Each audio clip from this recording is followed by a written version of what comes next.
ধর্ষিতাদের সাজা হতে হবে, ধর্ষকের কেন খোঁজ? সমাজ বলেছে ঘরে রবে নারী, কেন তারা বের হয় রোজ?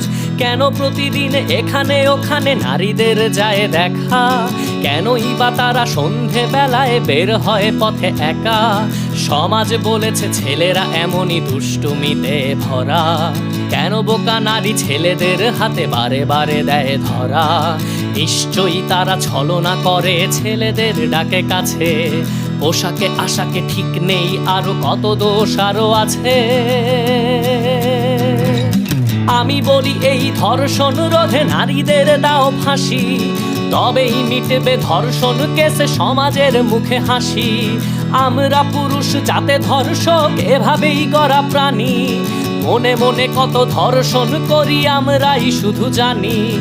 আমি বলি এই ধর্ষণ রোধে নারীদের দাও